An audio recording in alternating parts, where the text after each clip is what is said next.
Okay, so this is Elizabeth Doucette, right? Yep. And why do we have to show these nasty pictures? Like, can't we just have signs that say abortion kills children or something like that? Wouldn't that be just as effective? Because people always complain that these signs hurt children by scarring them with these awful images. What's your experience with that? Well, it's really regrettable that children have to see them. If there was some way to show these pictures to the general public, from teenagers and adults without children seeing them, of course we would choose that option. If there was some way to get it out there, mass media somehow, so that children wouldn't see it but adults would, great, I would choose that. Unfortunately, that's not possible. So the unfortunate side effect is that children end up seeing it. That's not our goal, but that's a lesser evil than what's happened to the children in the picture. And about words versus pictures, we used words for years. I mean, my mom and dad pulled me in a wagon at the Mother's Day marches in Toronto for years with our homemade picket signs, mismatched marker signs, and they were too nice. No one cared. People could drive past us and go on with their day. It didn't affect them. You can't drive past these pictures unaffected.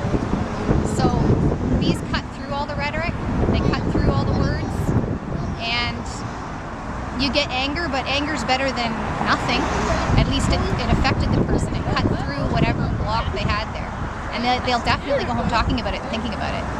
Write letters to the editor, whatever it takes. The conversation has to happen.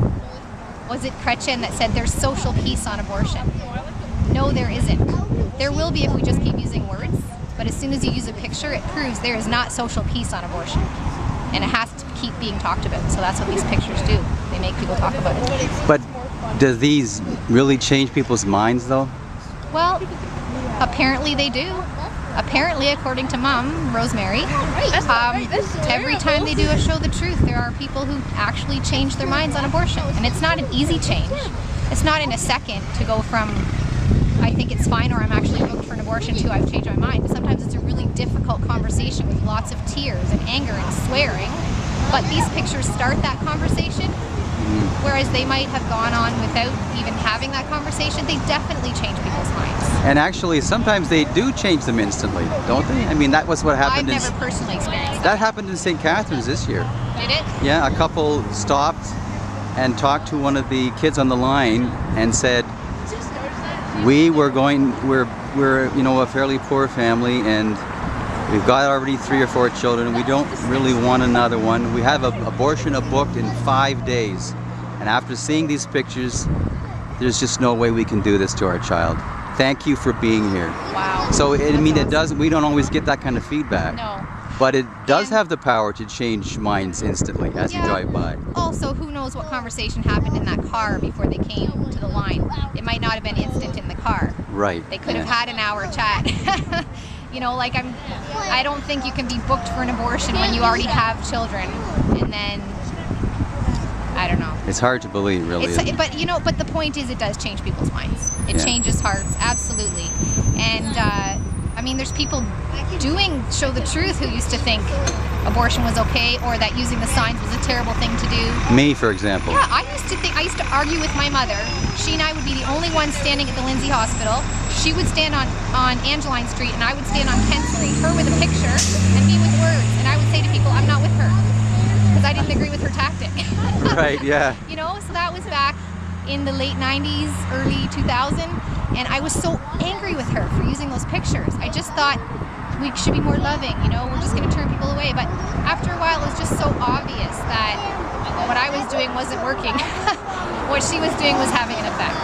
Yeah. So she convinced her own family first. My dad, too, was a holdout. He was so mad at her for using the pictures. Not as long as I was. He was convinced faster. But she was right. And I mean, she didn't do this. She didn't want to do this either. It took her a long time. Who wants to stand here with this horrible, ugly picture?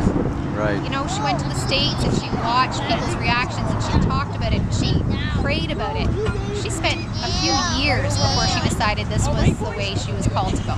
Yeah. So it's not an easy decision for anyone, but it's absolutely necessary at this point, and it does work. It's effective. Yeah. I was like yourself and your dad.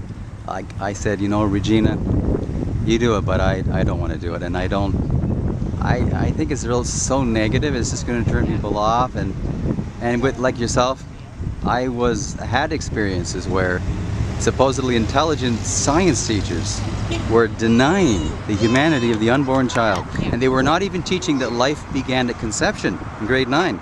Only the 2 Catholic teachers were doing that, even though that's a scientific fact.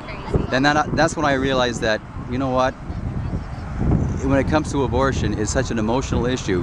Supposedly intelligent people are still denying the humanity of the unborn child. You need to see these horrible pictures and tell me that this picture is not a picture of a baby. I don't know. That's just a fetus. Someone said that to Regina too. I thought that was just a fetus. But what does fetus mean? Exactly. It means little one. Right. So they think it Latin means for little one. Latin for little one. It just cuts through the rhetoric. And I mean, you're still going to have people who are so hard-hearted and closed-minded to the truth that they're going to say ridiculous things like these pictures are made up on the computer, you know, they're not real babies that were killed, blah, blah, blah. Yeah. If someone's that adamant that they don't want to believe the truth, it doesn't matter what you show them or say to them. But I think there's enough people in the population who see this and can't argue with it. Yeah. Pictures are really worth 1,000 words. Chinese guy, right? I think. Yeah, you're right. Thanks, Elizabeth. Thanks, Vince. Thank you, guys. You want to wave to your relatives? Okay. Hi, relatives. Bye.